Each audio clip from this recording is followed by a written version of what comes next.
Hey everybody, Hunter Fox here. Why don't you check out DICEFALL Battles? This is the Wilds Core set. This is a set of 16 polyhedral dice. Comes with a little handy dandy booklet. And the dice here, the art is created by Runehammer, otherwise known as Hank Runfernell, creator of the Index Card RPG, and box art by a good friend, Ollie Hosegood. So, let's check this out. Let's move this off to the side. I got my handy dandy like Chessex battle mat because this is my play surface slash play area for the sake of the stream. And I'm gonna go ahead and select dice randomly. My ice is closed. I'm gonna throw these down. I think I'm thinking about ice because it's really hot. I have to turn off my fan to make these videos, and I'm burning up. Los Angeles be getting hot in the summer. And there we go. We have 8 dice. Cool. So I got my markers. I'm gonna grab these. Let's throw down. You know, meet me at the Chessex. It's going down. Boom. Okay, this one keeps rolling off, but I'm going to give it another chance to be a good little die. And there we go. Okay, first thing. Oh, I don't have any elevation dice. So there's no, like, depth or height to this battle mat. So I'm going to go ahead and start with the bodies of water. We have a geothermal slash spring. It's however you want to interpret it. Because it's a campground. Oh. We have a forest. So we actually have a body of water here. Interesting. Okay. I've actually been to some places in Missouri where the river actually connected to natural spring water. So how I'm going to draw this is I'm going to draw that there is a body of water, a river, stream, whatever you would like to say, that feeds into a natural spring, which then feeds into a larger body of water. Cool. And I'm creating a combined terrain feature here because I drew a river slash ford, I rolled a geyser, and I rolled a pool of water, a shallow pool of water. So let's take these off. And how I'm going to do the ford, and if you don't know what a ford is, it's pretty much just like a crossing, a natural crossing of shallow water that's safe to traverse. And I like to do that with little round circles to know that it's a kind of a pebbly, rocky area that someone can pass through. I also like to do a little broken line. Broken line to me like indicates that it's a passable terrain. Cool. Next up, I'm going to draw like the spring water here, or I guess I should do the flow of the water. Let's do that. I like to do the rim of the pools, kind of ring them a little bit. And because it's like a spring, I like to put little dots in it. Hence, or like kind of to connote that there's little bubbles coming out, that there's water coming from below rather than just being fed into it by this attached river slash stream. Dope. Alright, next thing. This was a camp. The camp is in the water. Oh, you know what I'm going to do? Is I wish I could make it make the noise, but I think this is going to be a murloc camp. Just an encampment of murlocs. Because I'm the one who's interpreting what the dice mean, and I feel strong murloc vibes. You know, they got prime real estate here. They don't want to go. They're going to gargle at you to go away. Cool. Next up, we're going to draw this last, our little murloc village, because they're building around the environment rather than the environment really growing around them. Because they're more of a camp, and they get cleared out by adventurers all the time, so the environment hasn't had time to grow around their village.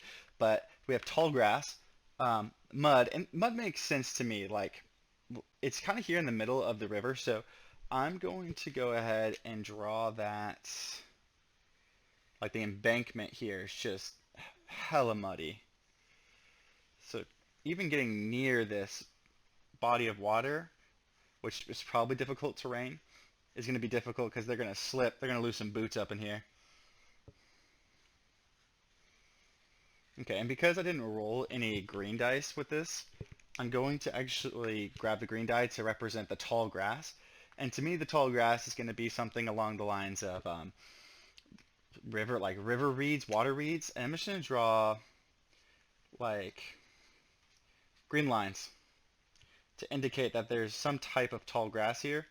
And what that's going to do is just provide cover. Like the murlocs, they're afraid of adventurers, you know, Elwyn Forest, some Azerothian humans coming up to slice them down.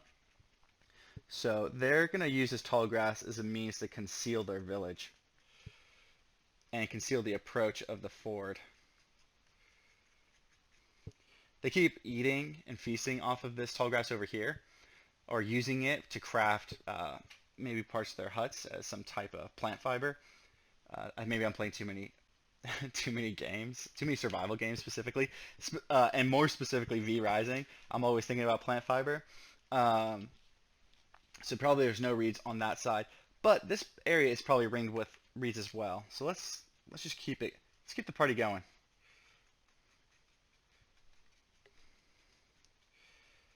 Yeah. Yeah. Don't you wish I had gone to art school? Oh, let's just keep it. Let's get this whole corner till it's just a mess of sporadic lines. Okay. This whole place is ringed with reeds. We also have giant rocks. Maybe the murlocs are trying to. Well, we don't necessarily need a purpose. Every time there's rocks next to a river, I'm like, use the rocks to dam up the river. But I think what would just be cool is just having them as a means of cover here in this embankment. So if they somehow come out of the reeds and then there's, the murlocs open fire on them from across the river, at least they have some cover to duck behind. Okay, let's just go ahead. That way they're not completely exposed and they can kind of regroup if something bad happens. Cool. We got these large rocks. So we've got the mud, we've got the tall grass. We drew some roots here. The thing is, we didn't really roll any trees, so I don't like the idea of roots growing here. So I'm gonna take this, I'm gonna let it drop. It's gonna roll somewhere and we're gonna see what we're gonna get. More roots. It's fate. I laugh at fate. More mud. Maybe the murlocs just dig the mud, right? Keeps their feet cool. So maybe this entire embankment, I'm just going to move it over. This entire embankment is a mud flat that, A, they use as a defense mechanism, right? Nobody else likes heavy adventurers and their heavy plate just sink in, so they're kind of using it as a mode of protection. This entire peninsula is covered with mud. Yeah, I like that. And then that's why they have their encampment, right? All these circular huts connected via some type of like rope bridges, something, planks. And they're probably pretty small passageways because they're murlocs.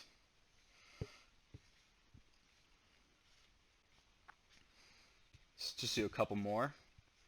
There's no real method to their madness, right? Murlocs are a little bit crazy. They're kind of like, they remind me of Koatoa. They're a little bit nuts. And there we go. We have our little murloc village on the edge of the spring.